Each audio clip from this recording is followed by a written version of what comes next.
You will listen to an interview with Mr. Sargent and a customer care officer of a vacuum cleaning company. First, you have some time to look at questions 1 to 5.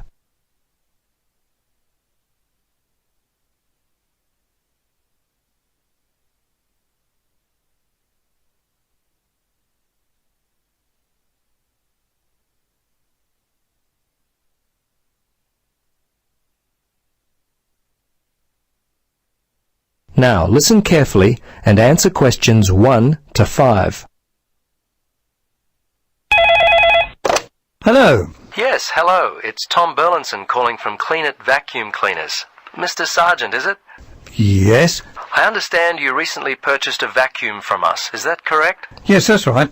Well, this is simply a call to find out if you've been happy with your purchase. Our company prides itself on its after-sales service.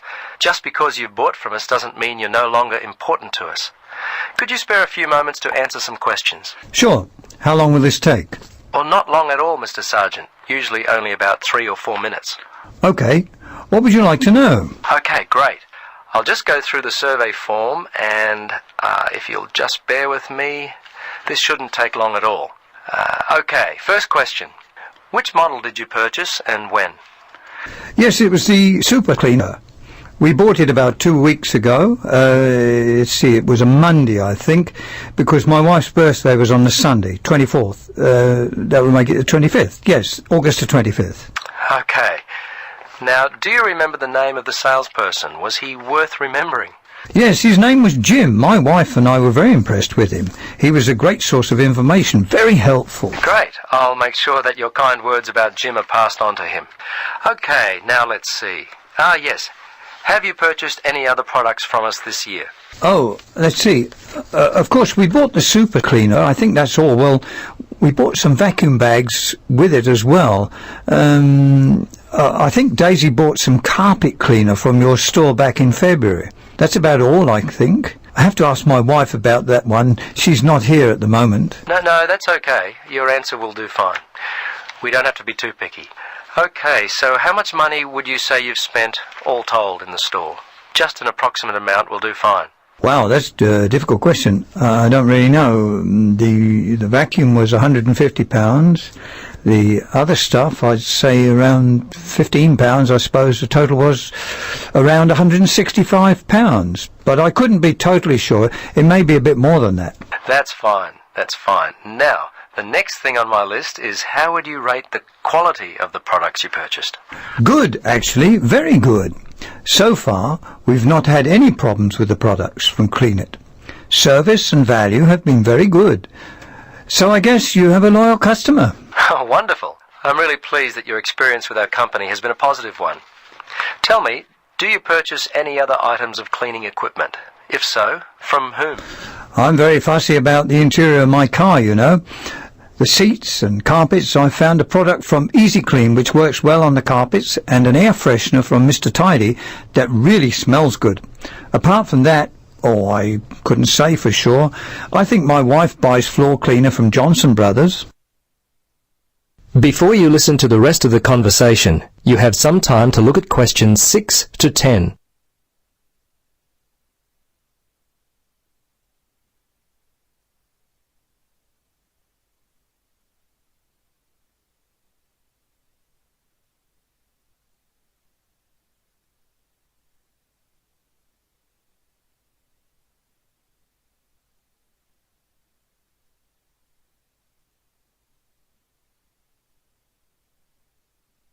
Now listen and answer questions 6 to 10.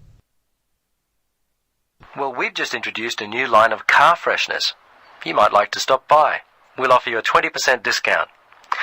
Okay, we're almost to the end of the questions. Now, I know you were happy with Jim, but overall, how would you rate the quality of our service? Fine. I thought it was good. The lady in accounts was a little unfriendly, but overall I would say the service was quite good, actually. Jim made all the difference, and you certainly seem to be a very nice person. Oh, thanks, Mr. Sargent. Please, Tom, call me Terry. Oh, okay, Terry. Very good. Second last question. We're thinking of expanding our trading hours. When are the best times, the most convenient for you to shop? Oh, I'm not a shopper. I mostly leave it all up to my wife. She works full-time. Let's see. For me, I guess I'd have to say Sundays between 1 and 3, and I'm not working on Thursdays now, so if I had to, I guess Thursdays between, say, 11 and 12 noon. Okay. Last question, Mr. Sergeant. Terry, do you have any other suggestions for us? Anything at all? Well, come to think of it now, there was one thing. Turn up the air conditioner. I seem to remember sweltering in there, and it was unpleasant and hot. Also, and this is just me, I always like to have some music playing, you know, quietly in the background. It just makes the place seem friendlier, you know, more professional. Well, I'll certainly mention that to management. Well, that's it. Thanks so much for your time, Terry.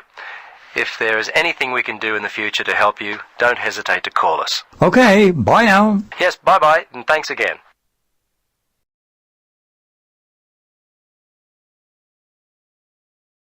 That is the end of part 1. You now have half a minute to check your answers.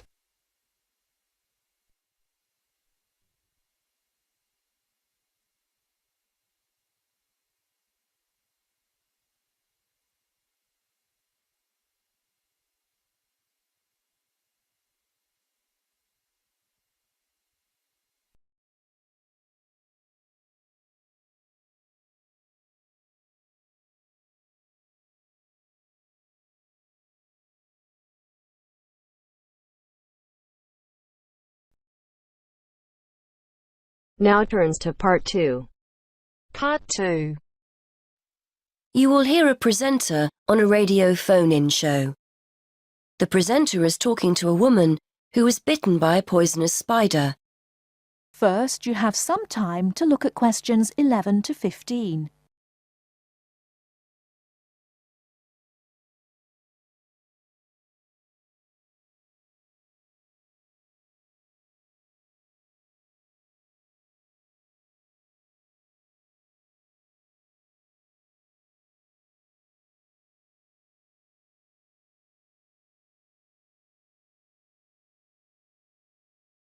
Now, listen carefully and answer questions 11 to 15. Today, we're continuing our Traveller's Tales.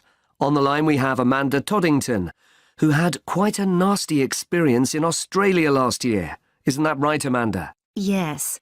My husband and I were on holiday, and we were staying at a friend's house on the coast near Brisbane. It was towards the end of the holiday, and I was about to go into the garden and enjoy my breakfast. I walked out into the kitchen, slid my left foot into my shoe, and felt a tiny sting. It was pretty painless, but I shook the shoe off my foot and saw this tiny spider running out as the shoe hit the wall. Anyway, not being an expert, I presumed the worst, that I'd been bitten by something that was going to kill me, and I completely lost control. I don't think I've ever screamed so much in all my life. We'd been told beforehand to always check our shoes before putting them on, as it's a common way to get bitten. So I suppose it was my own fault, really. So what was it that had bitten you? Tony, that's our Australian friend, he immediately asked me if I knew what had bitten me, and I pointed to the corner of the room where I'd last seen the spider. He picked up a jar and found the creature in the corner where the shoe had hit the floor. "It's a redback," he said, and he gently placed the jar over the spider. The funny thing was, we'd been talking about some of the creatures we needed to be careful of a few days previously, and as he said the name redback, the conversation came flooding back to me. In particular, the fact that the bite can be extremely painful. I've found out since that the redback is from the same family as the black widow spider, and it's the female that does the damage, which it turned out was what I'd been bitten by. You must have been absolutely petrified. You can say that again. I remember feeling quite confused. I wasn't in a great deal of pain to begin with, and yet I could see from our friends' faces that they were concerned. Tony explained that the venom or poison of the bite spreads quite slowly, so the pain doesn't feel too bad at first. Gwen, Tony's wife, brought an ice pack, and Tony held it against the bite to make it less painful. Apparently, you're not supposed to put a bandage on the area, as this can make it hurt even more. Tony tried to put my mind at rest by explaining that this was quite a common bite, that the hospital would have an antivenom and that everything would be okay. But I was beginning to panic. We were flying back to the UK the next day, and I really didn't know what to do. Before you hear the rest of the talk, you have some time to look at questions 16 to 20.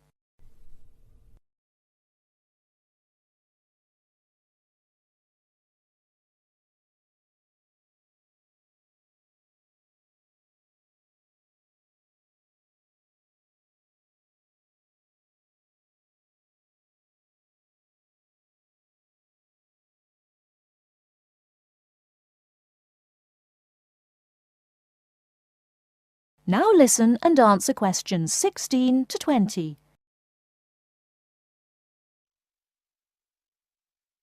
So what did you do? Well, Tony phoned the doctor, who told him to check my symptoms for the next hour or two. As time went on, the pain became very intense, from my foot right up to my knee. My husband was on the internet and was reading out the possible symptoms. I wasn't feeling sick, and I hadn't yet developed a fever, but I had a terrible headache and my foot was beginning to swell up. At this point, Tony decided to take me to the local hospital to be on the safe side. I really didn't want to go, as I had visions of being kept in for days and all our plans being spoilt. But Tony and my husband insisted. When we got to the hospital, I was relieved to see how casual everyone was when Tony explained I'd been bitten by a redback spider. They told me to take a seat and got on with their work. And did you receive any treatment? By the time I got to see a doctor, the pain was very intense indeed, and I was getting quite upset. The doctor decided to give me a dose of an antivenom, which he assured me would eventually deal with the problem. Unfortunately, he also explained that it wouldn't have an immediate effect and the symptoms might last for several days. But the story has a happy ending. My husband managed to book us onto another plane 1 week later. And even better news was that the symptoms of the bite finally cleared up after about 24 hours. Within a couple of days, I was back to normal again. So thanks to the spider, we managed to extend our holiday by a week.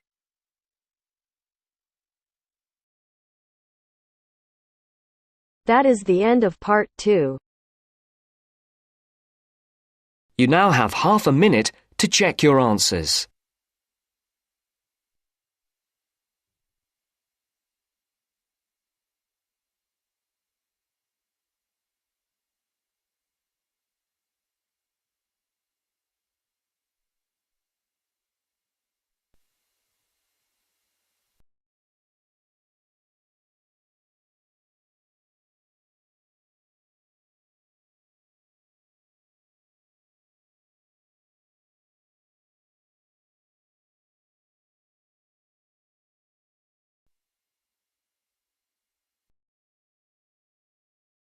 Now turns to part 3. Part 3. You will hear a female and a male student talking about the mock exams that they have just taken. First, you have some time to look at questions 21 to 25.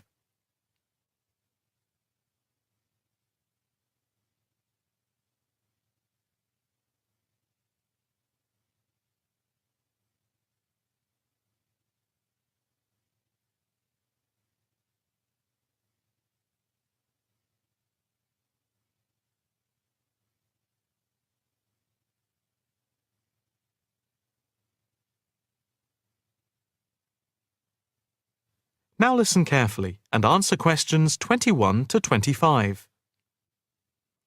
So, what did you think of the practice exams last week? You mean the mock exams? Yeah. I thought some of them were tough. They were certainly hard and generally they were very long. Yeah, they were spread over a whole week, which made it impossible to relax. Exactly. But what did you think of each test? Of the 7 exams we did, the least enjoyable for me were the 2 3-hour essay papers. Why didn't you like the essay papers? I'm not particularly good at writing things down like that in a short space of time. And I don't think it's a good way of testing our theoretical knowledge of medicine. I'm the opposite, I'm afraid. I'm much better in the written essay exams than the other types of tests. But What about the 2 multiple-choice exam papers in basic science and anatomy? They weren't too bad. If you didn't know the answer, all you had to do was guess. That's okay, but I never feel comfortable with guessing. And you know that there is research that shows that women are disadvantaged when doing multiple-choice questions compared to men. You've mentioned this before, but I'm not sure I believe it. It's true. Multiple-choice questions benefit men more than women. They are a male construct. If you say so. It's not if I say so. Anyway, you have to be careful with multiple-choice questions because of the negative marking. That can really bring the score down if you keep guessing and get all of the guesses wrong. It's double negative. Yeah, that is a danger. What about the role play? Did you like that? Yeah, with the actors and actresses as simulated patients. Yeah, I thought that was by far the best part of the exam. Why was that? What I liked about it was during the 24 test stations, we had a chance to show what we know about communicating with patients and show our practical medical knowledge, etc. Yes, I think I agree with you there. I enjoyed all of the stations, but I can tell you I was tired at the end. I have done a practice exam with 12 test stations, but not 24.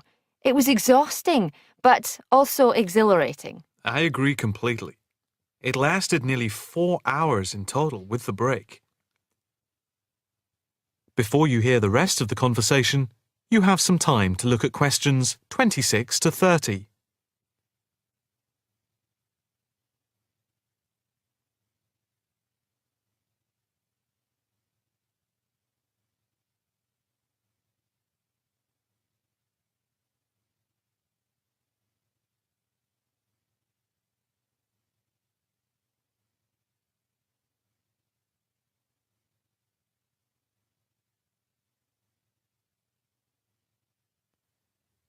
Now listen carefully and answer questions 26 to 30. What did you think of the other 2 exams? The 2 problem-solving tests? I didn't think I was going to handle them very well, but in the end I think they went better than I thought they would. What I liked most was the test where we had to work in groups of 4, and to solve a problem we had to prioritise actions. That was very interesting. I'm not sure that I did very well in that, though. Did you feel comfortable being in a group of 4 and having 4 examiners watching you as you discussed the problem? We did practice it several times before. You learn to forget that someone is watching you. But some people are better at speaking in group situations like that, and they get the best marks. The test doesn't just assess whether people can talk a lot. It's about showing you can listen, organise your thoughts, and then show you can be part of a team, allowing other people to speak. Well, we'll have to see how it goes. When do the results of the mocks come out? They said next week, and then it's the finals 2 weeks later. Yeah, we've got that to look forward to. What is the policy on resits? Why? Are you planning to fail? No, but, well, you know what I mean. The resits are held in September, and if there is any problem after that, it goes to appeal.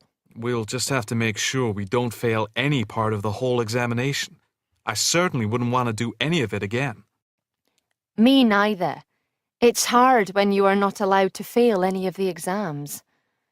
I bet they don't have that policy in any other subject. Probably not.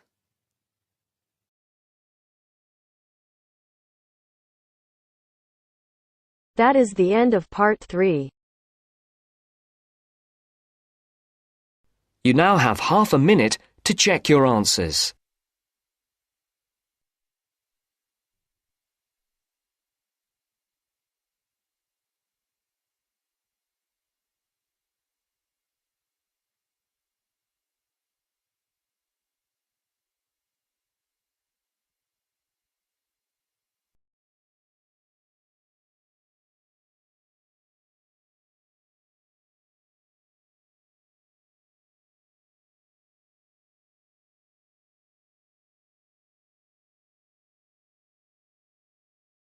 Now turns to part 4.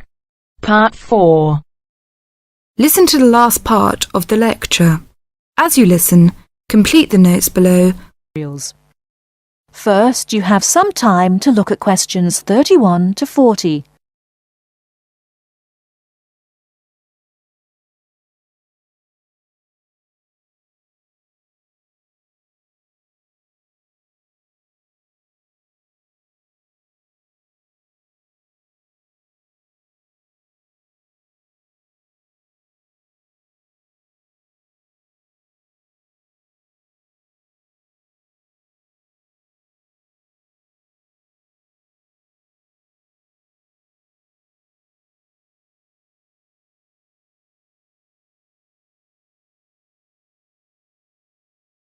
Now listen carefully and answer questions 31 to 40.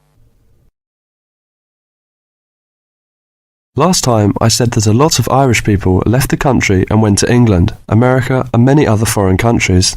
Today I'd like to talk about the emigration. The effects of immigration were not all bad. The immigrants experienced a lot of hardship in their new countries. There is a famous story about a park in Shanghai where Chinese and dogs were not allowed.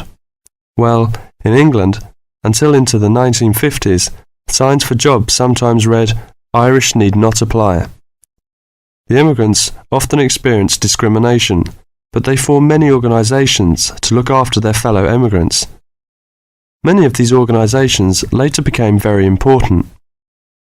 In America, the Irish chose politics as the way forward, and significant cities were controlled by Irish politicians. This movement reached its peak with the election of John F. Kennedy in 1960. His grandparents came from Ireland, and his election had a significant impact in Ireland, helping the process of recovery of self-confidence which we have today. Today, there are 70 million people of Irish descent living outside Ireland. In America alone, there are 40 million people, and 10 million of these people have a 100% Irish background. They carried the culture of their home country with them and adapted it to their new home. They made changes which would be unthinkable in the home country, and we often laughed at the Yankees' Irishness. In fact, any immigrant who came back to live in Ireland, often after many years, found it very difficult to fit into Irish society again. They had been changed by the experience. These immigrants have always had an interest in the old country. The American letter was a letter containing dollars sent back to one's family. More recently, President Clinton has been very influential in bringing peace to the north of Ireland. Riverdance itself was the idea of a dancer who was American, who applied American methods to traditional dancing, and the fusion was immediately popular. Modern Ireland has been able to use the disaster of the last century to learn modern marketing techniques and apply them, without at the same time losing what is distinctive about itself. Riverdance is a demonstration of that distinctiveness. That is the end of part 4. You now have half a minute to check your answers.